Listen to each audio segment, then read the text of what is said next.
বছর পর আপনাদের সামনে হাজির হয়েছি। 2.5 বছর পর কেন হাজির হয়েছি? আপনারা আমাকে তৃতীয়বারের মতো যখন চেয়ারম্যান নির্বাচিত করেন, এর আগে 2017 সালে নির্বাচিত করেছিলেন ফ্যাসিবাদিনী হাসিনার নৌকার জামানত বাজেয়াপ্ত করে। আজকে যদি কুইজ প্রতিযোগিতা হয়, সেখানে যদি কোয়েশ্চন রাখা হয়, বাংলাদেশে কোন জায়গায় ধানের শীষের হাতে নৌকার আমলে নৌকার জামানত বাজেয়াপ্ত হয়েছে, নাম আসবে চট্টগ্রামের বাঁশখালীর গন্ডামারা। কত সাল? 2017 সাল। মনে আছে? সেই দিন থেকেই শেখ হাসিনা আমাকে মাথায় নিয়েছে। সারা বাংলাদেশে নৌকা পাহাড়ের উপর দিয়ে চলেছে, গন্ডামারা বরগুনায় নৌকা খালে পানি পায় নাই। সেটাই আমার অপরাধ,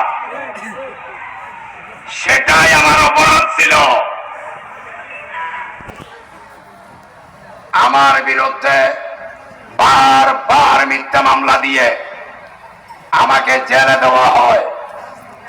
শুধু বাঁশখালীতে নয়, হাটারজারি থানায় আমাকে মামলা দেওয়া হয়েছে, চট্টগ্রামের বাকলিয়া থানায় মামলা দেওয়া হয়েছে, কোতোয়ালি থানায় মামলা দেওয়া হয়েছে, ফাঁসলাইশ থানায় মামলা দেওয়া হয়েছে, ঢাকার পল্টন 28 অক্টোবর 2023 পুলিশ মার্ডার, সেই মামলায়ও আমাকে আসামি করা হয়েছে।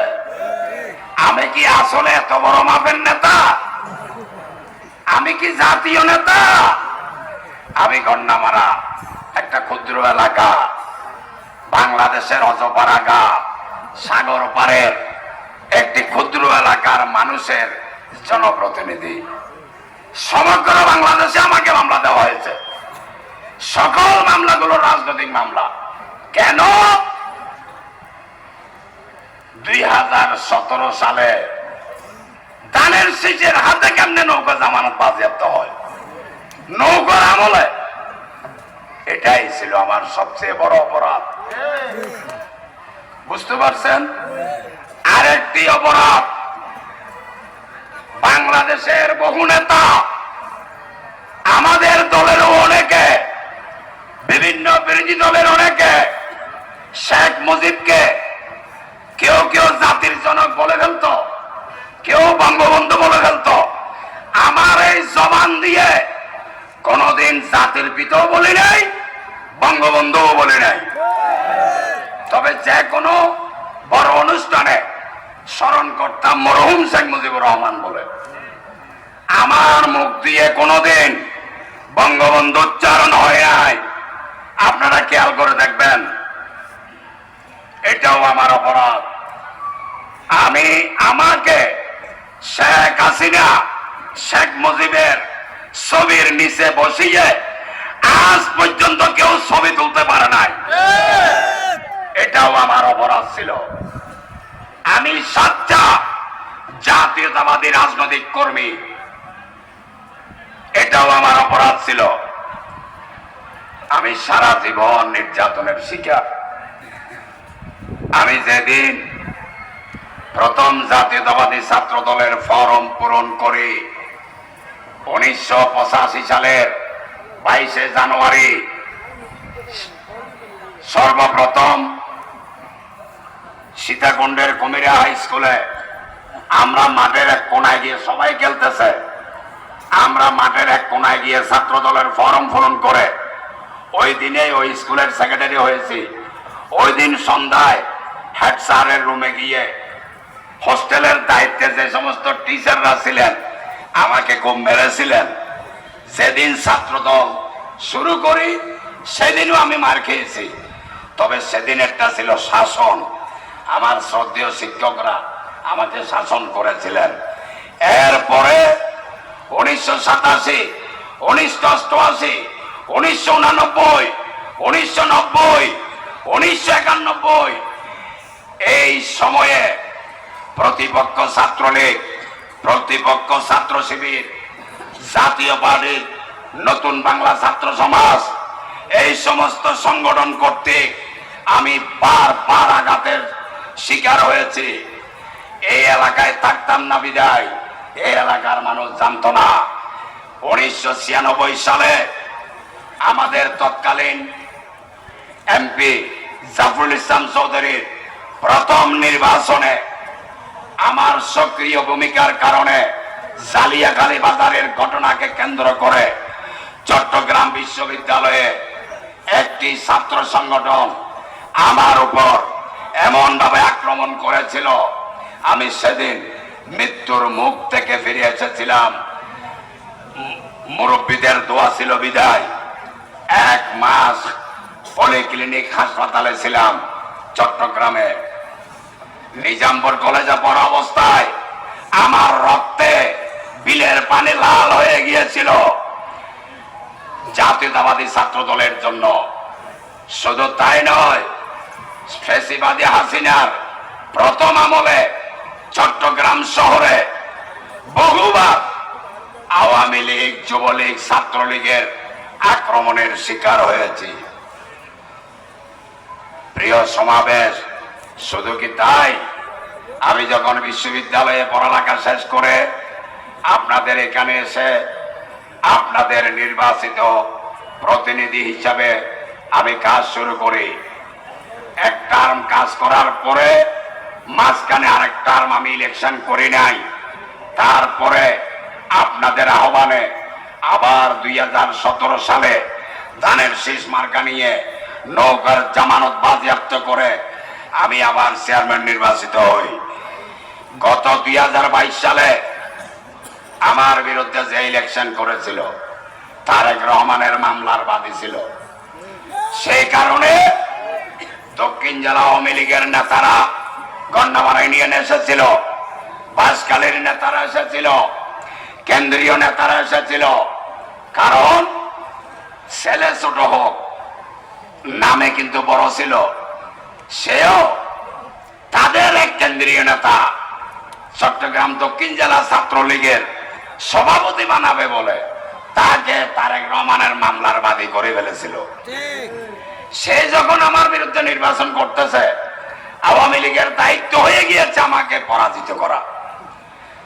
পূর্ব বরগুনা 8 নম্বর কেন্দ্র নিয়ে নিছে, 9 নম্বর কেন্দ্র নিয়ে নিয়েছে, 7 নম্বর কেন্দ্রে হানা দিছে, কিছু নিছে। মনে করেছিল আওয়ামী লীগ পূর্ব বরগুনা নিয়ে গেলে লিয়াকত আলী ডিফিট, পশ্চিম বরগুনার আপামর জনতা, গন্ডামারার আপামর জনতা আর 7 কেন্দ্রের ভোটে আবার আমাকে বিপুল ভোটে নির্বাচিত করে। এটাও ছিল আমার অপরাধ। যেখানে আন্দোলন সংগ্রাম হয় সেখানে আমার সক্রিয় অংশগ্রহণ ছিল। চট্টগ্রাম শহরে দেশ নেত্রী বেগম খালেদা জিয়ার মুক্তির দাবিতে, গণতন্ত্রের দাবিতে, অবাধ নিরপেক্ষ নির্বাচনের দাবিতে যে সমস্ত আন্দোলনগুলো হতো, চট্টগ্রামের এই আন্দোলন সংগ্রামগুলোতে আমার চেয়ে বড় মিছিল কে করেছে আপনারা বলুন তো দেখি।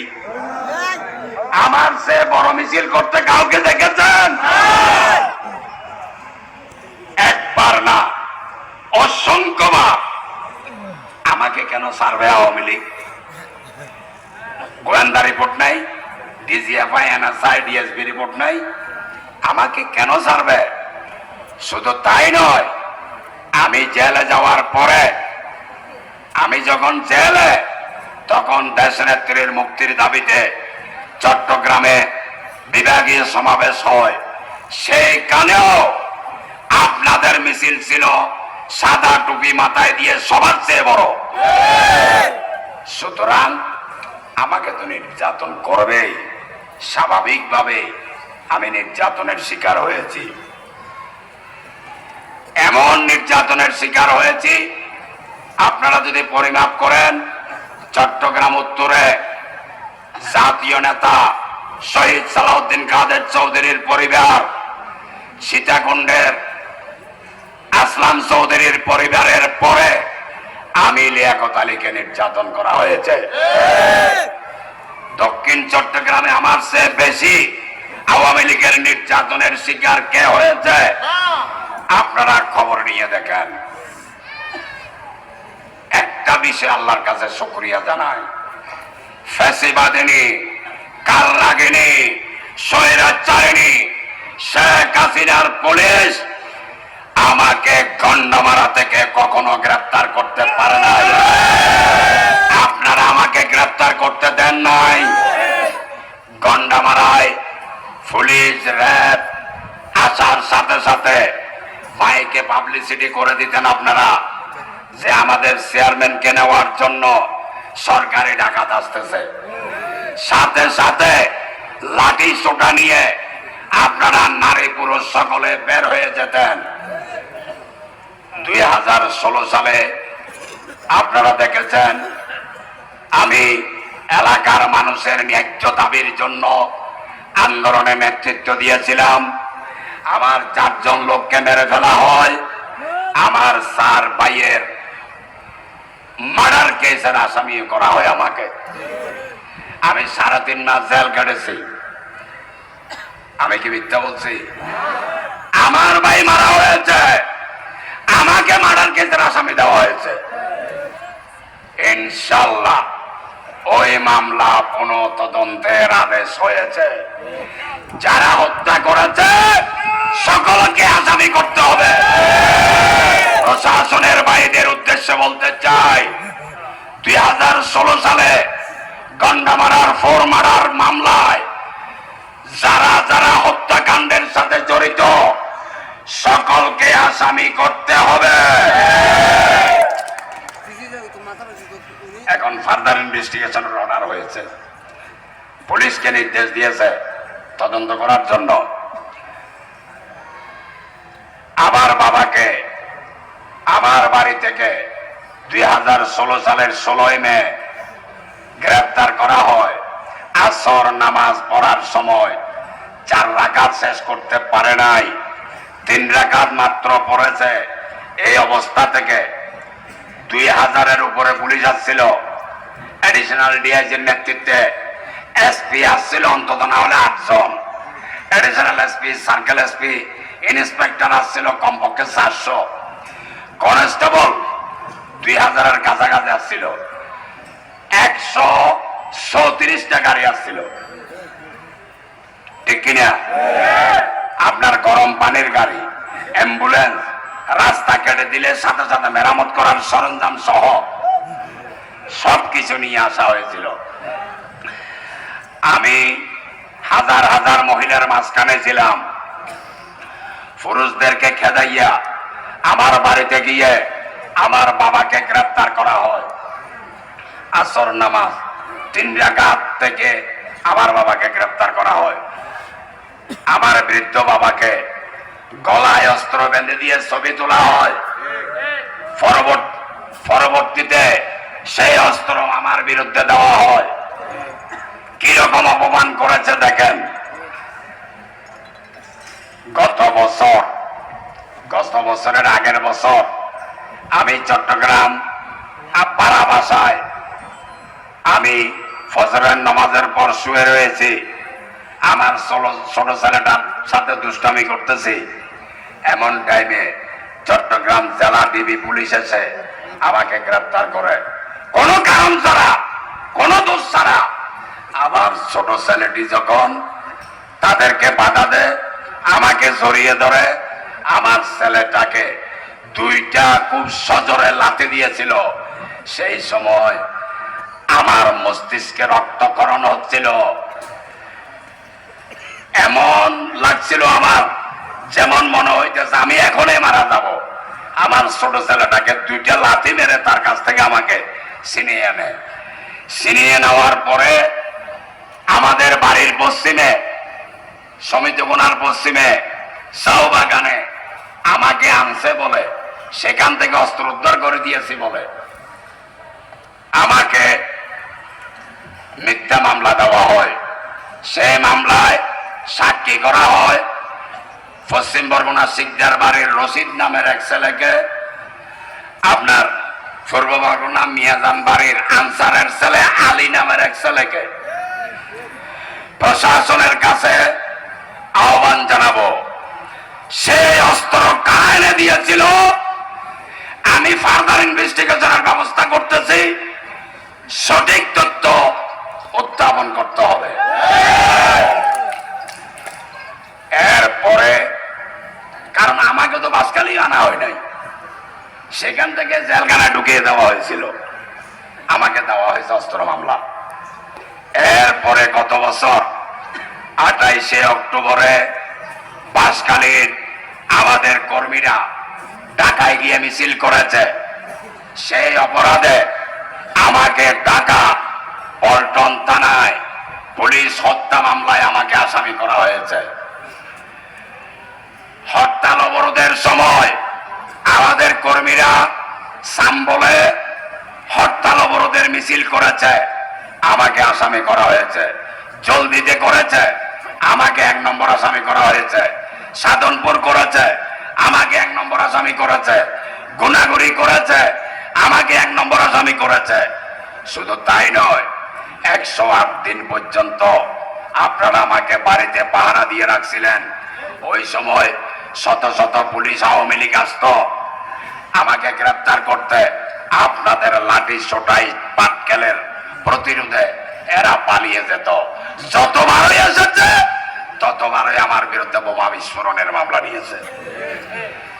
বাংলাদেশে একটি মাত্র মামলা হয়েছে, উপজেলা নির্বাচনী কর্মকর্তা বাদী হয়ে একজন আসামি আমি লিয়াকত আলী বাঁশখালীতে দামি নির্বাচনের বিরুদ্ধে আমি যখন আন্দোলন করতেছি আমাকে সেই রকম মামলাও দেওয়া হয়েছে।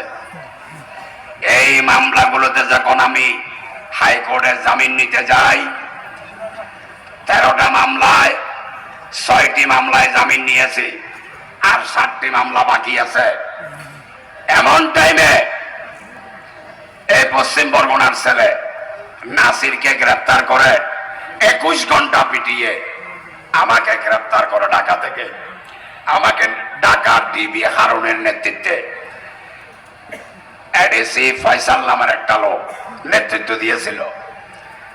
সেখান থেকে আমাকে টর্চার করে চট্টগ্রাম জেলা পুলিশকে সোপর্দ করে।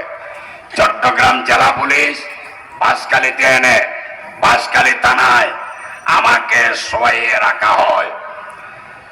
পরের দিন চট্টগ্রাম জেলা জজ কোর্টে, চট্টগ্রাম জেলা আপনার ম্যাজিস্ট্রেট কোর্টে, আপনার জেলা ম্যাজিস্ট্রেট কোর্টে শুক্রবার বাঁশখালী বন্ধ ছিল, ওই জন্য চট্টগ্রামে স্পেশাল ম্যাজিস্ট্রেট কোর্টে আমাকে তোলা হয়। সেখানে তাদের সিআরওর সাবমিশন থেকে আমি অবাক হয়ে যাই। আমার সাথে তো কারোর সাথে কথা বলতে দেয় নাই, দেখা করতে দেয় নাই। আমার বাড়িতে নাকি আমাকে আনা হয়েছিল, 10টি অস্ত্র নাকি আমি দেখিয়ে দিয়েছি, 132 রাউন্ড গুলি নাকি আমি দিয়েছি, 70-80টি রান্দা কিরিস লাঠি সোটা এগুলো নাকি আমি দেখিয়ে দিয়েছি। সাথে সাথে আমি ম্যাজিস্ট্রেটকে বললাম, মাননীয় আদালত, আমাকে যে আমার বাড়িতে নেওয়া হয়েছে নিশ্চয়ই প্রশাসনের একটা ভিডিও থাকবে, অথবা আমার মামলায় যাদেরকে সাক্ষী করা হয়েছে তাদের কাছে ভিডিও থাকবে, অথবা গন্ডা মারার হাজার হাজার মানুষের কাছে কারো না কারো কাছে ভিডিও থাকবে। মাননীয় আদালত, একটি ভিডিও দেখা হোক, আমি যে আর্মস রিকভার করে দিচ্ছি, আর না হয় বিচার বিভাগীয় তদন্তের আদেশ দেওয়া হোক, এই অস্ত্রগুলো কারা কিনে দিয়েছে, কারা দিয়েছে, কেন দিয়েছে। হাসিনার আদালত আমার কথা শুনে নাই, আমাকে রিমান্ডে দেওয়া হয়েছে 5 দিন। রিমান্ডে বাঁশখালী নিয়ে আসলো। বাঁশখালীতে 2 দিন রাখার পর সরকারের প্রেসার পড়েছে, আবার চট্টগ্রাম জেলা ডিবি কার্যালয়ে নিয়ে যাওয়া হলো। এরকম রিমান্ডের পর রিমান্ড, টর্চারের পর টর্চার আমার উপর চলেছে। এরপরেও বাংলাদেশ জাতীয়তাবাদী দলের সাথে এক জর্রা পরিমাণ বেইমানি কখনো করি নাই। আমি 3 বছর বহিষ্কার ছিলাম, দলের কর্মকাণ্ড থেকে বিরত ছিলাম না। শুধু তাই নয়, আমাকে অস্ত্র উদ্ধার নাটক দেখিয়ে শত শত পুলিশের সাথে আওয়ামী লীগের কিছু সন্ত্রাসী লোক আসছিল, আমার বাড়িঘর ভাঙচুর করেছে। আমার সবচেয়ে দুঃখ লাগছে, ওটা আমাকে 43টি মামলা দেওয়া হয়েছে, সেটা আমার দুঃখ নয়। আমার বাড়িতে আক্রমণ করেছে, এটাই আমার দুঃখ লেগেছে, এটাই আমার দুঃখ।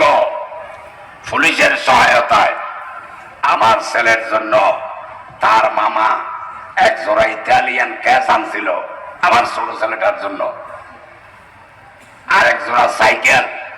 সে আমার বাড়িতে আসলে, গন্ডামারে আসলে বেরি বাঁধে এগুলো চালাইতে পারার মতো সাইকেল ক্যাশ করে, সেই সাইকেল আর ক্যাশ পর্যন্ত নিয়ে গেছে, মরিচের গুঁড়া পর্যন্ত নিয়ে গেছে আমার বাড়ি থেকে। আমার বাপের হাতে গড়া বাড়ি সুরমার করে ফেলছে ভেঙে, কিছুই রাখে নাই। এত নির্যাতনের শিকার আর কে হয়েছে আপনারা বলুন? কারণ কি? কারণ আমি শহীদ রাষ্ট্রপতি জিয়াউর রহমানের আদর্শ ধারণ করে দেশনেত্রী বেগম খালেদা জিয়ার প্রতি আমি অবিচল আস্থাশীল। আগামী দিনের মডার্ন বাংলাদেশের রূপকার তারেক রহমানের নেতৃত্বের প্রতি আমি সবসময় আস্থা জ্ঞাপন করে থাকি। যে কোনো ফ্যাসিবাদী আওয়ামী লীগ সরকার বিরোধী যে কোনো কর্মসূচি আমার জীবনের বিনিময়ে আমি বাস্তবায়ন করার চেষ্টা করেছি। আমি বেশি বড় লোকের ছেলেও নই, আবার বেশি গরিবের ছেলেও ছিলাম না। এই নিয়ে আমার বাপের চেয়ে বেশি টাকা কেউ রোজগার করতো না। সারা জীবন আমার বাপের সমস্ত ইনকাম রাজনীতি করে শেষ করতাম। মাঝখানে একটা সুযোগ পেয়েছিলাম, এখানে স্পেকট্রা নামের একটি কোম্পানি ঢাকা এখানে কাজ করতেছিল। আমাকে বিভিন্ন বরাদের কাজে তাদেরকে একটু সহযোগিতা করার জন্য আমাকে ওয়ার্কিং পার্টনার রেখেছিল স্পেকট্রা। সেখানে আমি যা টাকা পেয়েছি মানুষের বাড়ি বাড়ি আমি ব্রিক্সলিন করে দিয়েছি নিজের পকেটের টাকা দিয়া। দিয়েছে কিনা? আমি 3 টার্ম চেয়ারম্যানই করেছি, কারো কাছে একটা সিগারেট খেয়েছি, ইউনিয়ন পরিষদের টাকা দিয়ে 1 কাপ চা খেয়েছি, মেম্বারদের বেতন আমার পকেট থেকে দিয়েছি, ইউনিয়ন পরিষদের অংশ। চৌকিদারকে আমার পকেট থেকে টাকা দিতাম। খাটকালি থেকে যে রাস্তায় দিকে এসেছে ডবল ব্রিক্সলিন আমার পকেটের টাকা দিয়ে করি নাই। আপনার কোন মিয়ার ব্রিজ থেকে পূর্ব দিকে যতটুকু হয়েছে আমার পকেটের টাকা দিয়ে করি নাই। সকাল বাজার থেকে পূর্ব দিকে হামরালের ট্র্যাক পর্যন্ত যেটা গিয়েছে আমার পকেটের টাকা দিয়ে করি নাই। এই সকাল বাজারের উত্তর পাশে মৌলানা শফিকুর রহমান নইমি রোড আমি প্রথমে চেয়ারম্যান হয়ে নাম দিয়েছিলাম, এটা আমার পকেটের টাকা দিয়ে করি নাই। এই রাস্তা আশরাফ রোড বছরে 2 বার আমার পকেটের টাকা দিয়ে মেরামত করতে হতো। হযরত হোসেন শাহ মাজার রোড আমার পকেটের টাকা দিয়ে করেছি। হাজিরপাড়া দিয়ে পূর্ব দিকে লাতু শিকদার রোড আমার পকেটের টাকা দিয়ে করেছি। কোনরপাড়া বাদামতলী আমার পকেটের টাকা দিয়ে রাস্তা করেছি। আপনার পূর্ব বরগুনায় ফারজানার কবরের পশ্চিম পাশে সেখান থেকে ফজলুর রহমান চৌধুরী রোড পর্যন্ত আমার পকেটের টাকা দিয়ে করেছি। সমগ্র ইউনিয়নে মানুষের বাড়ি বাড়ি আপনি 1 থেকে গণে দেখেন 400 উপরে রাস্তা করেছি, সব আমার পকেটের টাকা দিয়ে। কেন করেছি? এখানে অনেক সমস্যা। এই এলাকাটা আয়তনে বড়, রাস্তাও বেশি। সরকার বছরে 60 লাখ টাকা পর্যন্ত বরাদ্দ দিত, এলজিএসপি লোকাল গভর্নমেন্টের মেম্বার আছে কয়জন? 12 জন। একজনকে 5 লাখ টাকা করে ভাগ করে দিলে একজন মেম্বার তার ওয়ার্ডে বছরে 5 লাখ টাকার কি কাজ করবে? সেখানে আবার ব্যাড আইটি 12-13% চলে যায়। অফিসের কিছু বকশিস বলে সেদিকে 7-8% চলে যায়। তাহলে তার বউ বাচ্চা আছে, কাজ কয় টাকার করতে পারে সে? ওই জন্য আমাকে আল্লাহ তৌফিক দিয়েছে। আমি মনে করেছি এই তৌফিক গণ্যমানা বরগুনার জনগণের দেয়া। তাই আমি মানুষের পকেটে পকেটে টাকা না দিয়া, মানুষকে যদি টাকা দিই 10,000 টাকা দিলে সে খুশি হবে, 5,000 দিলে সে বেজার হবে। আবার 2 জনকে এক সমান দিলে সেখানে একজন মনে করে তারা আমার সমান কেন দিল, এটাও তো আমার অপমান। তাই আমি শুধুমাত্র অসুস্থ রোগী, বিয়ে শাদী এটা ছাড়া বাকি টাকা দিয়ে মানুষের বাড়ি বাড়ি ছোট ছোট ব্রিক্স লেনের রাস্তাগুলো করে দিয়েছি। 4,500 ইউনিয়ন পরিষদের চেয়ারম্যানের মধ্যে বাংলাদেশে পকেটের টাকা দিয়ে কে কাজ করেছে সমগ্র বাংলাদেশ ঘুরে এসে দেখতে পারেন আপনারা। কেন টাকা এগুলো কি ব্যাংকে জায়গা ছিল না? ওই জন্য সমগ্র এলাকায় সবখানে আমার বিরুদ্ধে একটি অপপ্রচার চালায় আমি নাকি 100 কোটি টাকার মালিক। কারণ 1000 কোটি টাকার মালিক এরকম করে না। আমি অভাবী মানুষকে ফেরত দিতে পারি না, এটা আমার বাবার শিক্ষা। আমার বাবা বলতেন কোন মানুষ যদি তোর কাছে হাত পাতে 10টি টাকা হলেও দিবি, ফেরত দিবি না। তুই যদি মানুষকে ফেরত দস আল্লাহ তোকে ফেরত দেবে।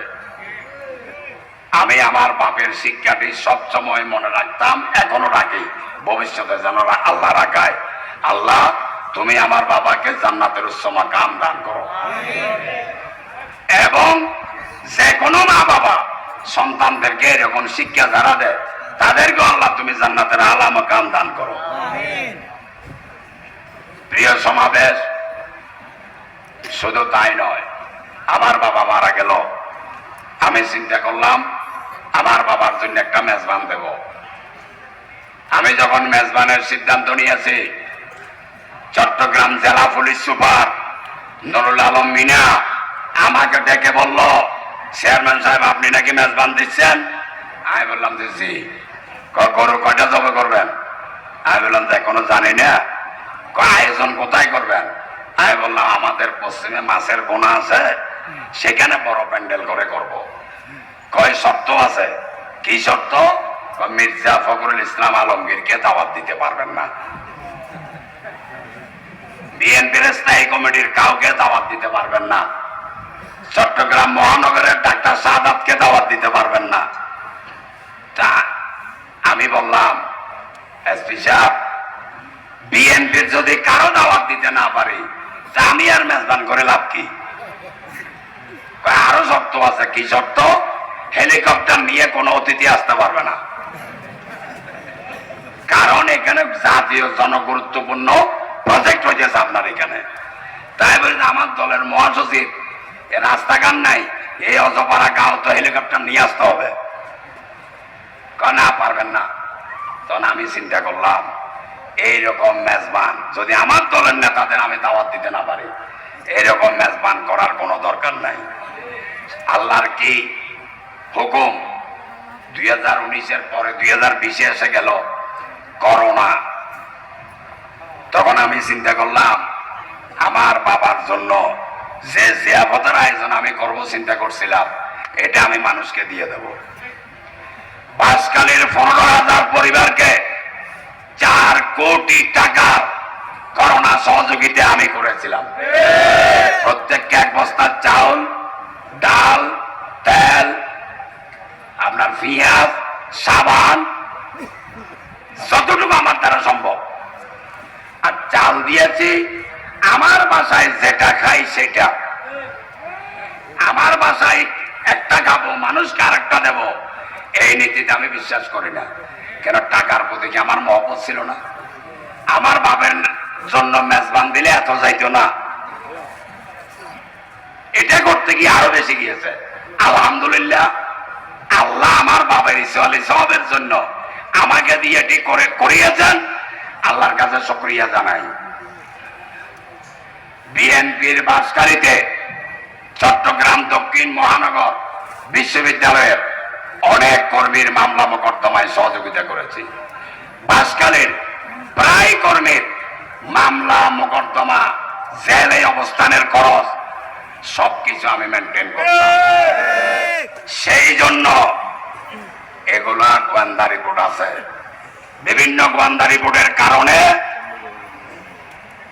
ফ্যাসিবাদী হাসিনা সরকার সবসময় আমার উপর আক্রোশ হয়ে থাকত, যে কারণে আমি বারবার নির্যাতনের শিকার হয়েছি। আমি বিয়ে করার পর 19 বছর আমার স্ত্রীকে কেউ দেখে নাই। শেখ হাসিনার জুলুম আমার স্ত্রী কন্যাকে পথে পথে ঘুরিয়েছে। আমার স্ত্রী কোর্টের বারান্দায় দৌড়েছে। একদিন আমি আমার ছেলে মেয়েদেরকে বলতাম, বাবা তোমরা কোর্টে আসিও না, তোমরা কোর্টে আসলে তোমাদের খারাপ লাগবে, তোমাদের পড়ালেখায় অসুবিধা হবে। আমার ছেলে মেয়েদের কি নির্মম দুর্ভাগ্য, যখনই তাদের এসএসসি পরীক্ষা আসে তখনই আমি গ্রেফতার হয়ে যাই। আমার হাতে করা, আমার পায়ে ডান্ডা বেরি, এগুলো পরিয়ে আমাকে টাকা নেওয়া হতো, আমাকে বাঁশখালী আনা হতো। আপনার হাতও যদি বাঁধা থাকে, পাও যদি বেরি থাকে, আমরা প্রিজন ভ্যান স্টার্ট দিলে আমি গড়াগড়ি খেয়ে পিছনে গিয়ে বাড়ি খাইতাম। প্রিজন ভ্যান ব্রেক করলে আমি সামনে গিয়ে বাড়ি খাইতাম। আমার বমি হতো, কিন্তু আমি মানুষকে বুঝতে দিতাম না। আমার হাত বাঁধা থাকা অবস্থায় গাড়ি থেকে নামার আগে পকেটে হাত ঢুকে দিয়া টিস্যু নিয়ে মুখ মুছে একদম হাসি খুশিতে মানুষের সাথে কথা বলতাম। কেন বলতাম? মানুষকে বুঝতে দিই নাই আমার যে কষ্ট হচ্ছে, আমি কোন মানুষকে বুঝতে দিই নাই। যদি মানুষ বুঝতে পারে, মানুষ আর বিএনপি করবে না, আন্দোলন সংগ্রাম করবে না। সেই জন্য কোনদিন কাউকে বুঝতে দিই নাই।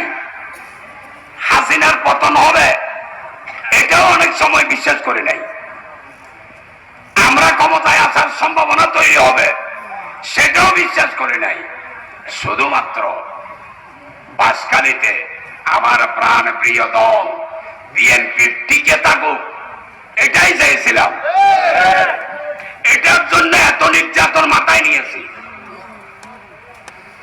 আমার দল বাঁশখালীতে টিকিয়ে থাকতে হবে, কারণ এই দলের সাথে আমার রক্তের সাথে মিশে গেছে।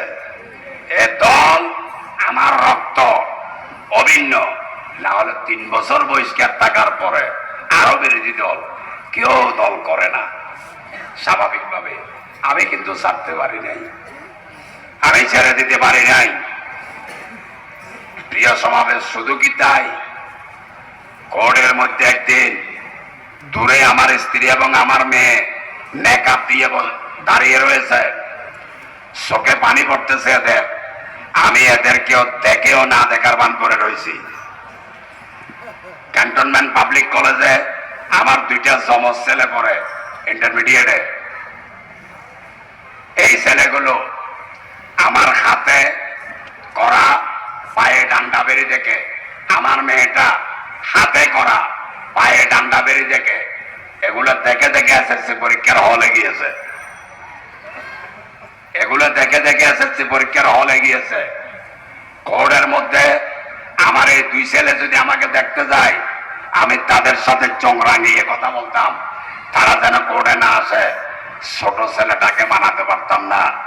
ছোট ছেলেটা আসলে আমাকে জড়াই ধরত। একদিন কোর্টে আমার হাতে করা পায়ে ডান্ডা বেরি, একদিকে পুলিশ টানতেছে, একদিকে আমার ছোট ছেলেটা টানতেছে। আমার আব্বুকে ছেড়ে দাও, আমার আব্বুকে নিয়ে যাইও না, অনেকদিন আমার আব্বু জেলে ছিল, আমার আব্বু মরে যাবে। সেদিন আমার যে কিরকম লাগছে, আমার মগজে রক্ত উঠছে, কলিজা চৌচির হয়ে যাচ্ছে।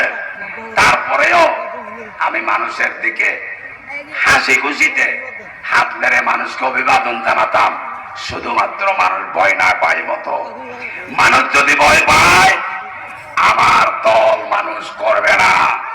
সেই জন্য আমার এই জীবনের সাথে আমার দলের সাথে অঙ্গাঙ্গি ভাবে সম্পৃক্ত হয়ে গিয়েছে।